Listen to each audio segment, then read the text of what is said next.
Everything starts with Ohma and Baki running somewhere and meeting for the first time. Feeling the power of each other, they also think that they will meet once again in a fight soon. Later, it turns out that the main dude in Kengan matches, Metsudo, and the main dude in the underground arena, Tokugawa, know each other well and decide to make a small tournament between these three fighters from their arenas to have fun. To this day, nobody in the Kengan series knows about Baki series fighters, as well as Baki series fighters don't know about Kengan matches. Only Dopporochi once was involved in the Kengan match against Ba Peng, a father of Yorizuka Sub-Peng. But he never tells anyone about the outcome of the match, it's only known that he was recovering for half of a year. Doppo meets Sub-Peng at the underground arena where this small tournament will take place soon, and is really interested to see the son of his old opponent in battle. Tournament fights will have no spectators at the arena, only some of the characters from each side, and some rich people will watch it on TV. The guards of the arena will be Gaia from the Baki side and Muteba from the Kengan side. They both are respected mercenaries and know well about each other. Before the tournament fight started, some of the characters from each side found a rival. Adam Dudley decided to find out who is the biggest badass, him or Chiharu Shiba. At the same time, Oliver and Julius Reinhold greeted each other, complimenting each other's muscles. Later, it turned into an arm wrestling battle, which was interrupted by Shibukawa and Hatsumi. Another meeting of similar characters was in the Mad Room, where old friends Hanafusa Hajime and Hureha Shinogi meet each other.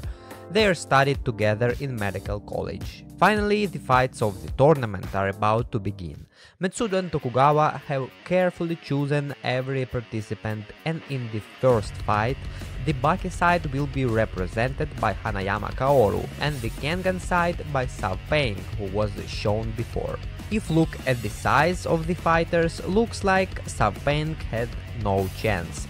But he starts the fight pretty well, delivering a lot of punches to Hanayama's face. But after a few seconds, Kaoru sends his small opponent flying through the whole arena with one punch. But this is nothing for Sub-Peng, and he immediately returns and continues the fight. Hanayama admitted Sub-Peng's strength, and they decided to fight like real warriors, exchanging blows. Even though Sub-Peng is much smaller, looks like he won that exchange battle as Hanayama goes down on one knee. It turns out that due to his special training, Sub-Peng's bones have become so dense that they've become near indestructible, allowing him to withstand and deliver powerful blows with no fear of fractures.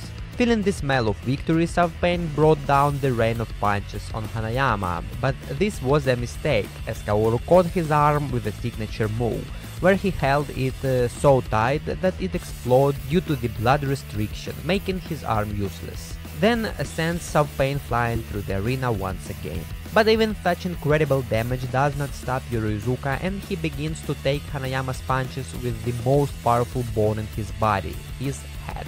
But nobody can take so much of Hanayama's full power punches, and Sub-Peng fell down, losing the match. The first fight of the tournament was won by the Baki side, so it is time for the second fight of the night. Jack HANMA vs Kure Ryan, which turned out to be a battle of ideology.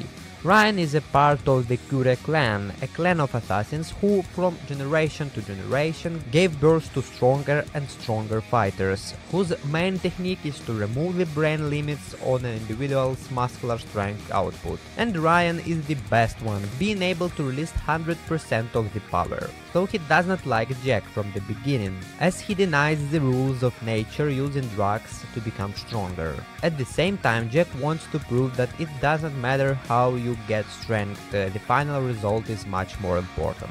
They started the fight pretty fast, exchanging punches, but Ryan somehow won that exchange and Jack was a bit knocked out.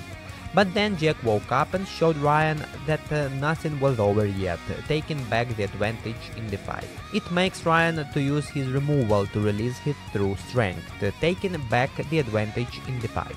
For some reason, Jack puked some drugs he had taken, and he became much skinnier but still strong, just like it was in his old fight against Baki. The fight continued and Jack used his signature move, biting off a lot of Ryan's body, but despite being half-eaten, Ryan somehow was able to strangle Jack, who lost consciousness for a moment but immediately stood up and continued fighting. But Tokugawa and Matsudo were scared that this fight would kill them both and decided to stop the fight and declared Ryan the winner for some reason. But Jack and Ryan do not care about referees and keep on fighting. Such a bloody fight makes Pickle appear at the arena, feeling that his prey, which is Jack, is about to be taken from him. It makes Baki and Ohma to step into the arena and chill down Pickle and Ryan, who was about to fight. Baki said to his brother that technically he lost and he had to leave the arena. Jack said that he does not care about the ones who decide who won or who lost.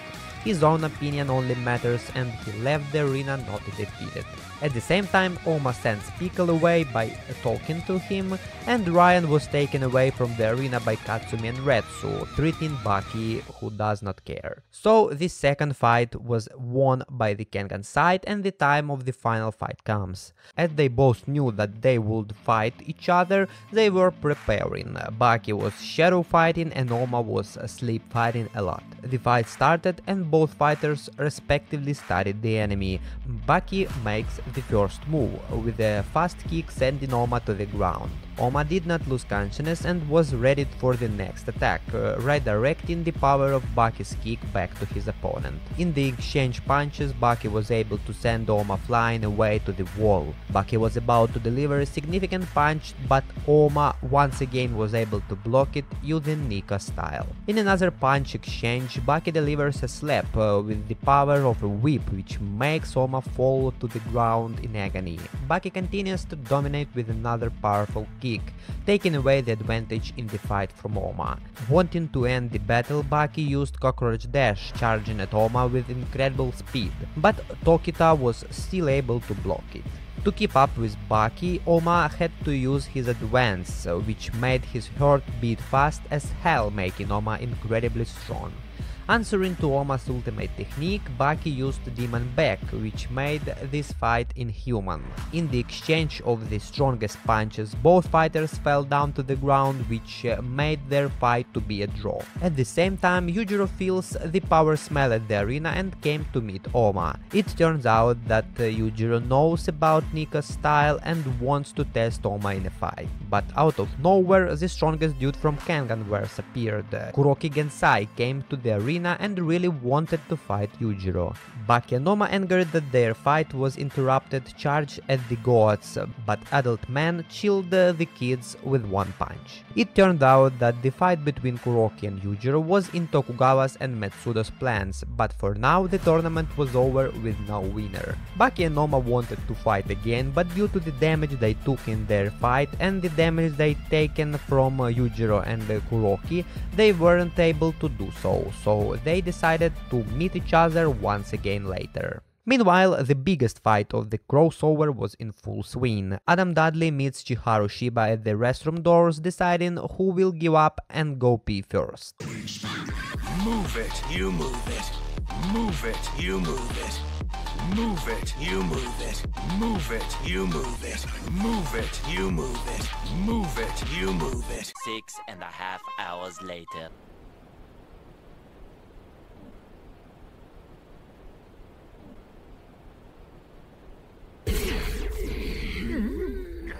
Tomorrow. Move it, you move it. Move it, you move it. Move it, you move it. Move it, you move it. Move it, you move it. Move it, you move it. 1 eternity later. Move it, you move it. Move it, you move it. Move it, you move it. You move it, you move it.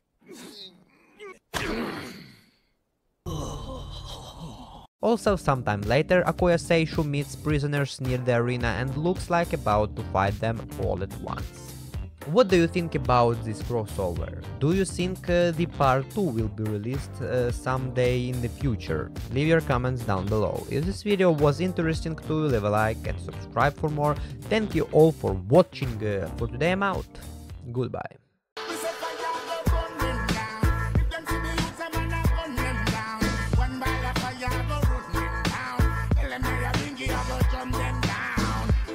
So none of them not travel by any trip. In the seat of corruption, me say many sit. Look like from corruption, them a benefit.